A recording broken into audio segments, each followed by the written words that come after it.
kyo nam myoho renge kyo nam myoho renge kyo. Good morning, Sangha.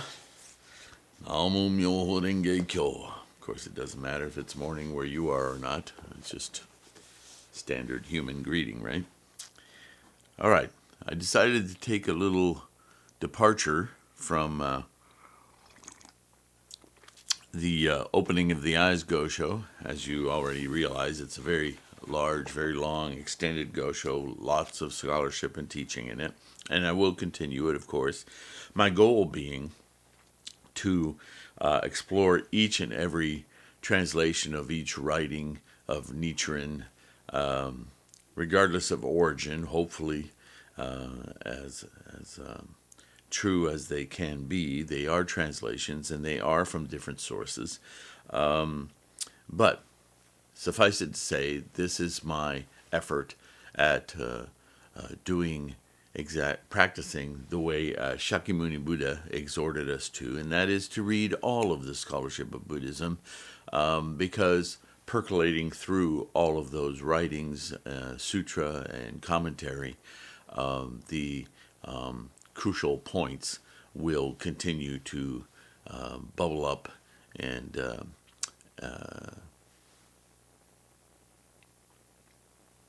find our own particular path to the core of the teachings, which is incredibly simple, but being human, we're influenced and taken side to side by words, friends, influences of all sort, and suffice it to say that study is a form of repetition, yes, but it's also a form of connecting with our Buddha mind, so that whatever it is that stands in our way, our obstacles, our impressions, our staunch opinions, that's many of which we don't even know we have. This is the concept of attachment in Buddhism. That if you read even stories or descriptions or methodologies about what seem to be on the surface the same thing over and over again, that actually by articulating and using language and just the very act of study can trigger certain perceptions that make our super complex matrix of illusions break down, and suddenly clarity happens. We all experience this in one way or another, but students of the Dharma, the teachings and the methodologies of Buddhism, find that those perceptive moments are far more profound and consistent. And through that consistency, we open our Buddha mind and dispel illusions that kept us from seeing with clarity. So, with all that said, I'm going to jump ahead to On the Treasure Tower, which is a much shorter Gosho. It doesn't mean we'll finish it in one take, but we may. Just to shift gears a little bit, so to speak, and then I'll get right back to the long Gosho of the opening of the eyes. Just don't want you to get bored with your study, and I exhort you to get your own translations and jump around for yourself. I view this as a moment to expand and commit to my study and share with you, the Sangha, my own perceptions as I study, and hopefully you find that useful in some way. It certainly is to me, and this is again why I have to repeat my deep appreciation for your participation. All right, On the Treasure Tower. I have read your letter with great care. This is Nichiren. I have also received your offering to the treasure tower of 1,000 coins, polished rice, and other articles. Offerings were often given to Nichiren, as was tradition throughout, even today. We may call it different things, but when we have deep respect for a leader, a teacher, a bodhisattva, we support them in whatever way we're able. I know today I use Patreon and Cocoscope and occasional fundraisers on Facebook, and there are those of you gracious enough and fortunate enough to be able to support what I'm doing and help me continue this effort. But there are other ways, as you read here, food. Yes, there's always currency of some sort, but there are other articles. Anyway, that's what that's about, in case you were wondering. This I have respectfully reported to the Gohonzon and to the Lotus Sutra. Please rest assured. So here in this statement, he's letting you know that yes, that is supporting of my efforts and what I'm doing, but in that effort, you're making a profound cause for your own enlightenment. So it's not just about supporting Nichiren or leaders or bodhisattvas or me. It's about making that cause is a reflexive thing. So yes, of course, I'm profoundly grateful, as Nichiren is, but he wants those students who make that effort to support him to know that that effort also deeply impacts their lives and their depth and profundity of practice to open their own Buddha mind. So it's an interesting thing. This is part of the human conundrum, is that there is no action we take that does not affect us profoundly and the way that we live our lives, every action we take. All right, so this is the thing you often hear about cause and effect, right? In your letter you ask, quote, what is signified by the thus come one many treasures and his treasure tower, which appeared from beneath the earth? This is directly taken from the Lotus Sutra story, right? The teaching of the treasure tower is of great importance. In the 8th volume of his Words and Phrases of the Lotus Sutra, the great teacher Tendai, or Chiche, explains the appearance of the treasure tower. He states that it has 2 distinct functions: to lend credence to the preceding chapters and to pave the way for the revelation to come. So if you're not clear on this, I'm just going to pause for a moment. The treasure tower there that Nichiren is referring to, keep losing my bookmark here, is what's right behind me. What's right behind me on this Gohonzon is a graphic representation of the entirety of the concepts discussed within the Lotus Sutra. This is why not every sect of Buddhism uses this Gohonzon.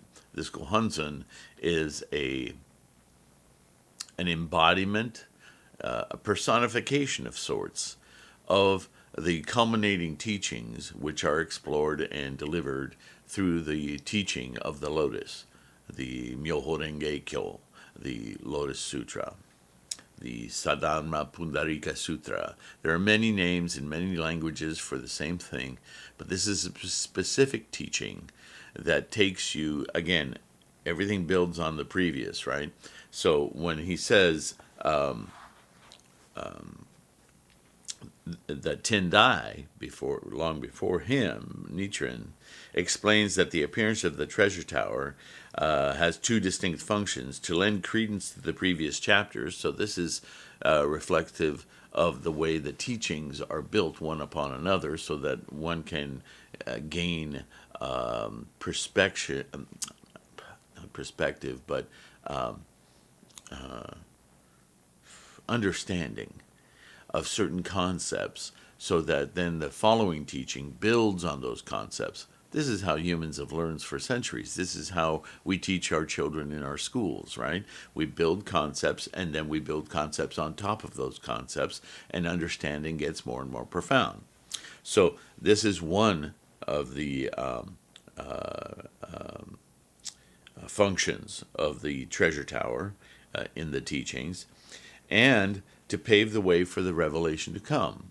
The revelation to come is that this has been here all along. This Buddha mind, this depth of understanding, this clarity, is something we already possess, but it's just veiled by all of these layers of delusion, attachment, misunderstanding, so on and so forth. So, let me. Somehow that mic got pointed away from me. I hope the audio is okay, and I didn't make too much noise doing that. Let me just adjust it a little bit more. Okay, so moving on. Thus, the treasure tower appeared in order to verify the theoretical teaching and to introduce the essential teaching. To put it another way, the closed tower symbolizes the theoretical teaching, and the open tower, the essential teaching. The open tower reveals the two elements of reality and wisdom. This is extremely complex, however, so I will not go into further detail now. So you can do some research on your own there. Believe me, it will be covered, but if this is something that, what is reality and wisdom, what is the significance of those two elements, you may just go off on a branch of study there for yourself, and that would be extremely useful. We'll move on, just as Nichiren did. In essence, the appearance of the treasure tower indicates that on hearing the Lotus Sutra, the three groups of voice hearers perceived for the first time the treasure tower within their own lives. So this is about the Buddha mind, the clarity that comes with the correct Buddha methodology of practice. And what he's saying is the worlds of learning, those committed monks to the to hearing the words of the teachings for the first time now with the treasure tower, understand that these teachings exist already within their own lives. This was very revolutionary at the time. Okay, now Nichiren's disciples and lay supporters also are doing this. In the latter day of the law, no treasure tower exists other than the figures of the men and women who embrace the Lotus Sutra. Wow, that's a rather large statement, isn't it? What Nichiren is now saying and introducing to the perception of his students, to you and I, is that although there's a lot of symbolism here in the treasure tower with Tahoe Buddha and Shakyamuni Buddha seated on each side of Namu Myoho Renge Kyo, the treasure tower, this is a representation of all of us.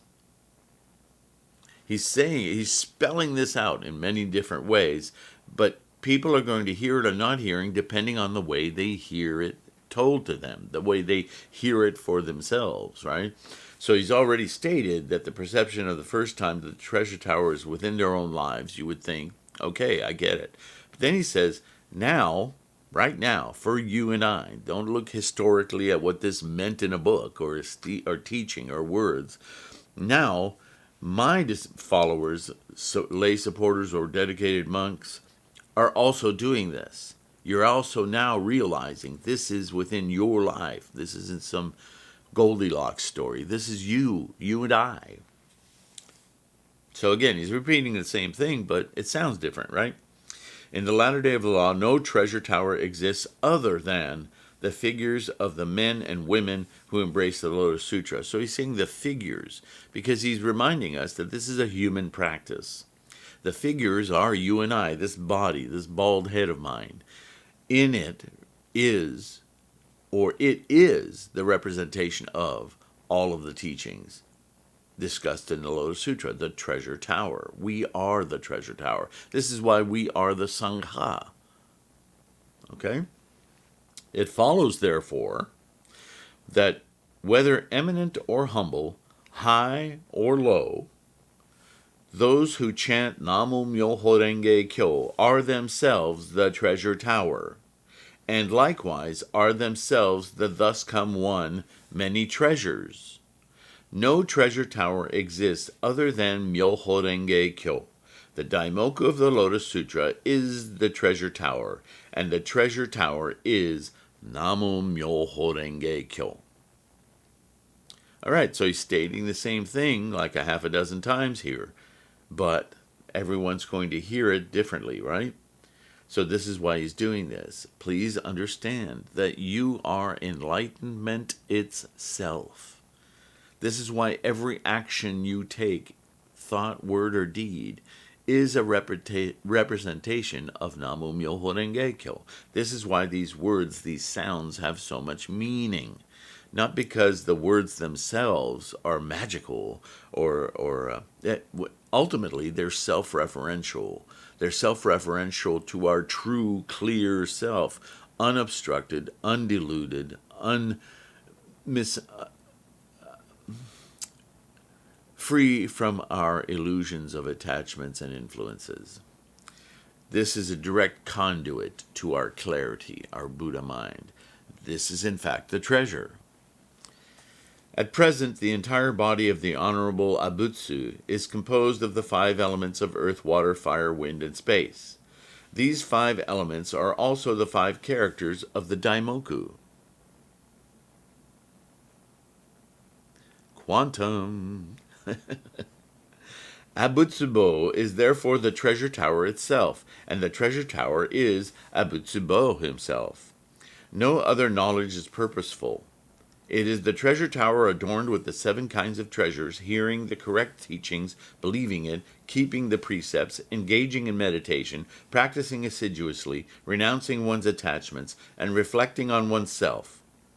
You may think you are offered gifts to the treasure tower of the thus come one many treasures, but that is not so. You offered them to yourself. Isn't that what I just said? I love this breakdown of Namu Myoho Renge Kyo, by the way. So you have the 7 kinds of treasure, which again is the 7 characters of Namu Myoho Renge Kyo. He didn't say 6 treasures. He didn't say Nam Myoho Renge Kyo. He said the 7 treasures. Namu Myoho Renge Kyo.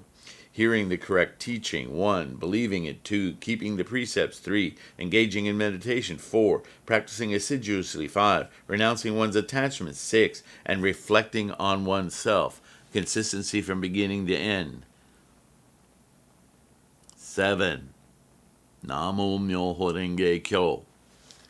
This is an incredibly important chapter, but you have to kind of disassemble it and reread it several times, because you'll see things jump out at you in every reading. You yourself are the thus come one who is originally enlightened and endowed with the 3 bodies. Right? You should chant Namu Myoho Renge Kyo with this conviction. Then the place where you chant Daimoku will become the dwelling place of the treasure tower, because you're in it. The sutra reads, quote, "If there is any place where the Lotus Sutra is preached, then my treasure tower will come forth and appear in that spot." Your own enlightenment. Resolute mind of determination like yours is so extremely rare that I will inscribe the treasure tower especially for you. There's a long history of Nichiren writing and inscribing gohanzens to specific people for their study needs, their practice needs. You must never transfer it to anyone but your son. You must never show it to others unless they have steadfast, resolute mind of determination. This is the reason for my advent in this world. This is Nichiren's entire mission, to ensure that everyone that he instructs understands that it is their practice, your practice, my enlightenment, your enlightenment, their enlightenment. No one can give it to you. No one can hand it down to you. This Gohanzen he's keeping it in a blood relationship because he's assuming that, remember family? I know it doesn't exist so much anymore, but family has always been a paradigm of teacher to student, parent to child. And that parent lives not only through their words, but their examples, their rules, their disciplines, and the children inculcate that learning. So this is what he's talking about in the handing down of the treasure tower, the Namu Myoho Renge Kyo of the Gohanzen. Abutsubo, You deserve to be called the leader of this northern province. Could it be that Bodhisattva Pure Practices has been reborn into this world as a Butsubo and visited me? How wonderful, how marvelous! You do not understand how it is that you have such resolute mind. I will leave it to Bodhisattva Superior Practices when he appears, as he has the power to know these things. I'm not saying all this without good reason. You and your wife should worship this treasure tower privately. I will explain more later. With my deep respect, Nichiren. So, that was a drop the mic moment. And although the opening of the eyes is a much longer discourse with a great deal of scholarship about these very same things, many of the students that I talk to, are still reticent or confused or have numerous obstacles in understanding the significance of the Daimoku. Why these words? Why this sound? Why do we chant? Why do we do any of this, right? So here you have it. The Daimoku, the chanting of Namu Myoho Renge Kyo, the significance of that is the treasure tower. It is your enlightenment itself. And the only way that any of us are going to perceive the profundity of that is through study. Right? I've said this before too, and it's not a great analogy, but hopefully it'll help you to understand. It's kind of like, my mother's name is Micheline.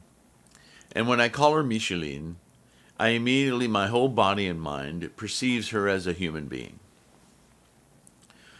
But if I call her Mom, not mother, not vessel of my birth, but Mom, there's a tremendous charisma that comes with that word.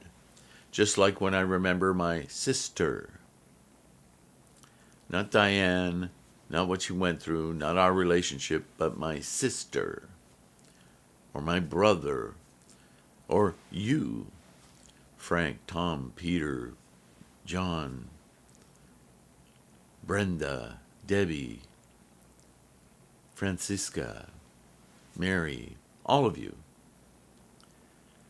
When I can call you by your names, but when I call you as the Sangha, there's an embodiment of relationship with the very heart of who I actually am. That is, it's like the string of a guitar. There's a resonance to it. Not reverence, resonance. That resonance is our Buddha mind, our awareness, our pure, clarified, uninfluenced, untarnished, unveiled enlightenment. So the significance of the words Namu Myoho Renge Kyo, Sadharma Pundarika Sutra, or whatever language you say it in, it is an invocation, not a label, but an invocation of that clarity, of that enlightenment. And the only way, as in human form, in our human minds, that we can dig through that with that clarity, through the teachings, and get those little aha moments that slowly alter our veils of perception and lead us to full clarity, is by invoking it.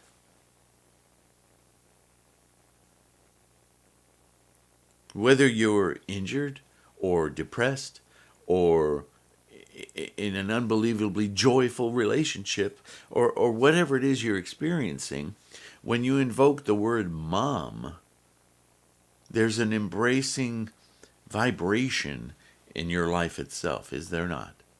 Even if it's negative. You cannot deny the human mind's resonance with that terminology. So, Myoho Renge Kyo, Namo Myoho Renge Kyo, this Lotus Sutra, this Dharma, this teaching, it's more than a teaching, it's a Dharma. Why Dharma? Dharma is a much larger term than teaching, because teaching is pedantic, right? Teaching is your study. But the Dharma is the experience of that study. So when you invoke that study, you experience that study. So the Lotus Sutra is the Dharma of your enlightenment.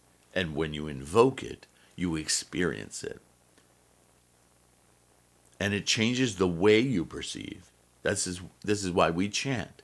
Because we chant before we study, so that as we study, we've opened a clearer channel to reach deeper perceptions.